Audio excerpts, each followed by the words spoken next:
रामनगर नाम का एक छोटा सा गांव था। उस छोटे से गांव में आरव नाम का एक लड़का रहता था। आरव एक समझदार और जिज्ञासु लड़का था। आरव उम्र में तो छोटा था, लेकिन उसकी सोच बहुत बड़ी थी। आरव उन बच्चों में से नहीं था जो सिर्फ किताबों में डूबे रहते हैं। वो हर चीज को जानना चाहता था।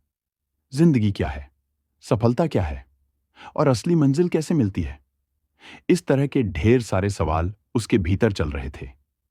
एक दिन गांव के एक बुजुर्ग ने उसे बुलाया और कहा, बेटा, जिंदगी में तुम्हें दो रास्ते मिलेंगे। एक आसान होगा, जहां सब चलना चाहते हैं, और एक कठिन होगा, जहां कम लोग जाते हैं। लेकिन असली सफलता वहीं मिलेगी, जहां रास्ते कठिन होते हैं। यह बात आरव के दिल में उतर गई। आरव ने उस बुजुर्ग आदमी की बातों को सुनकर थोड़ा सा सोच में पड़ जाता है। आसान रास्ता यानी इस रास्ते में आराम मिलेगा। कठिन रास्ता, शायद इसमें होगे दुख दर्द, लेकिन शायद कुछ बड़ा भी मिलेगा। ये सोचते सोचते आरव अपने घर लौटता है। अगले दिन गांव में एक प्रतियोगिता रखी गई थी। उस प्रतियोगिता का नाम रखा था, सच्चा योद्धा कौन। इस प्रतियोगिता को देखने के लिए गांव के सभी लोग आए हुए थे। इस प्रतियोगिता को जीतने वाले के लिए बहुत बड़ा इनाम भी रखा गया था। इस खेल में कुछ गांव के लोगों ने भी हिस्सा लिया था, जिसमें दो रास्तों से एक मंदिर तक पहुंचना था। पहला रास्ता सीधा छोटा सा था, लेकिन भीड़ भाड़ वाला। और दूसरा रास्ता लंबा था, पहाड़ी, कांटों से भरा हुआ था, पर शांति और सच्चाई से भी भरा हुआ था। यह देखकर ज्यादातर लोगों ने पहले रास्ते पर ही चलना पसंद किया, लेकिन आरव ने दूसरा रास्ता चुना।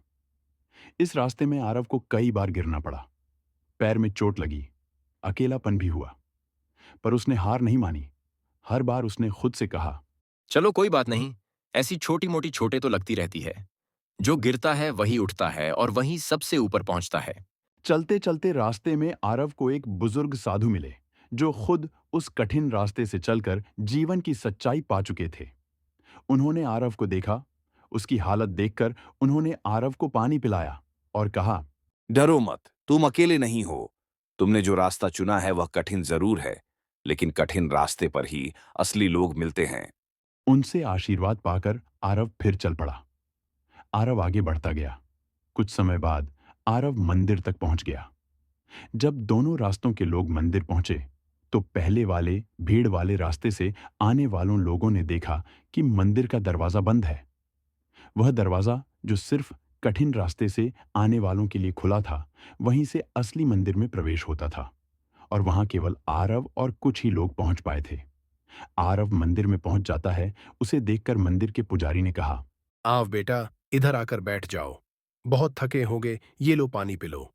सच्चा योद्धा वही होता है जो कठिन रास्ता चुनता है, क्योंकि वहां न केवल मंजिल मिलती है, बल्कि खुद को भी खोजने का मौका मिलता है।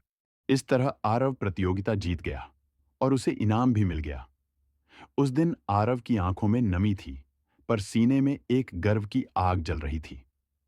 उस दिन आरव ने जान लिया कि जिंदगी में जब भी दो रास्ते मिले, तो याद रखना, भीड़ जहां जा रही हो, वो जरूरी नहीं कि सही हो।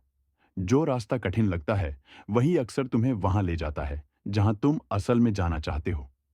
क्या आपने कभी ऐसे मोड़ पर खड़े होकर सोचा है कि कौन सा रास्ता तुम्हें मंजिल तक ले जाएगा, आसान वाला या मुश्किल वाला? अगर आपने भी कभी कठिन रास्ता चुना है, तो कमेंट करके जरूर बताइए। वीडियो को लाइक करें, शेयर करें और चैनल को सब्सक्राइब जरूर करें।